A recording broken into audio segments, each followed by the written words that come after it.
ท่งสีเนาะวงบุตรดีอายุ45ปีบ้านทงเมืองปักเซ่แข็งจำปาสักคนเจ็บขามานอนห้องหมอในวันที่10 เดือน 5 ปี 2023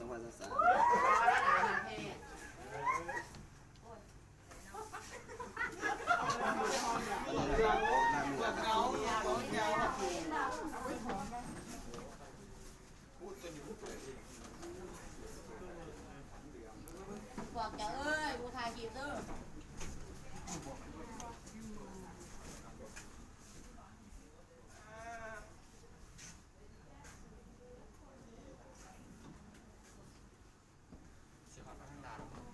แหงเนาะ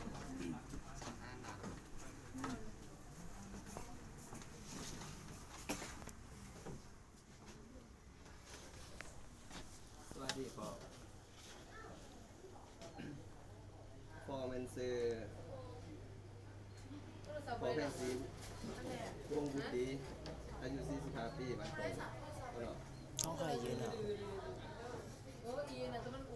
เอา เองมีสื่อว่าองค์พิร บุ วัตร รีได้เอิญยืนนั่นเล เป็น ย นักศึกษาการแพทย์ปีที่1ลงมาเพิ่งงานอยู่ตึกนี่ได้รับคำอนุญาตจากท่านหมอเนาะเพื่อมาเรียนทกพเพื่อพอจุดประสงค์เพื่อขับย่อยออกได้เพื่อให้สารอาหารทางทกพขออนุญาต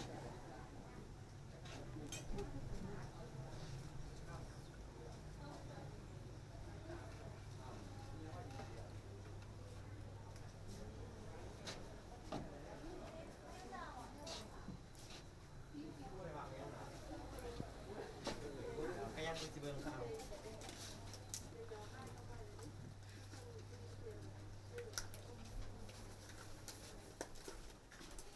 แป๊บนึง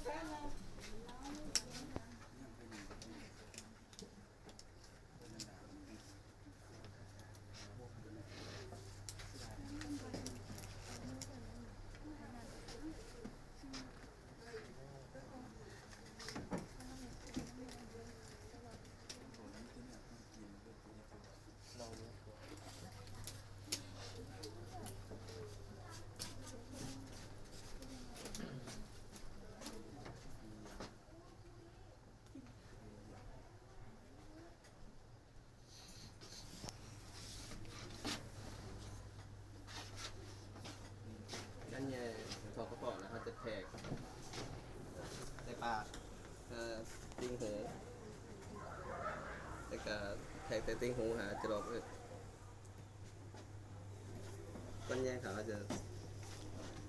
ใส่วัสดินก็จะใส่ในนี้ก็ได้นี่จะกระทะ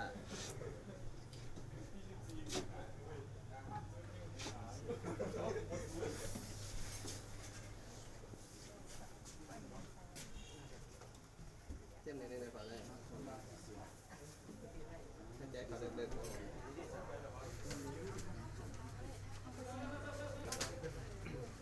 เวลาแย่ลงหัวเนี่ยให้พอสวยคืนลงสวยเลยเพื่อมันหาเป็นการเก็บ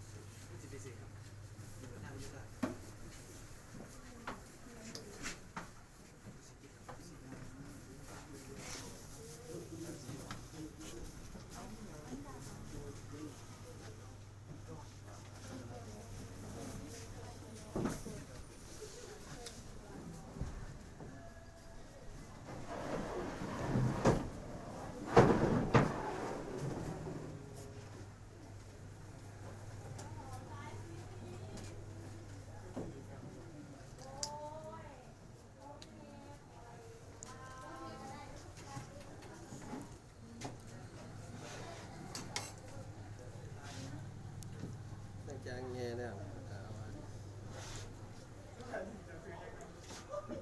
สารอะไร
2-3ปัญหา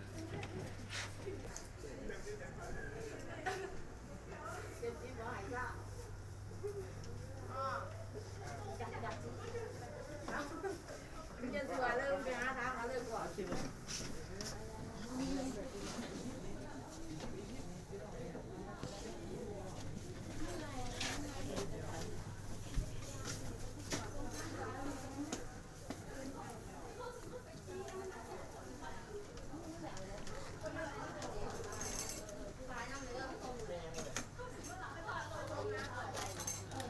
กำลังเรียนจะมีเมื่อก่อนแล้ว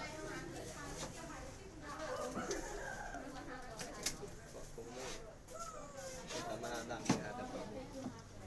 โอ้ถ้าก็มาให้กินหรือมันดีบอกเลยเด้อมันเกี่ยวมันดิพี่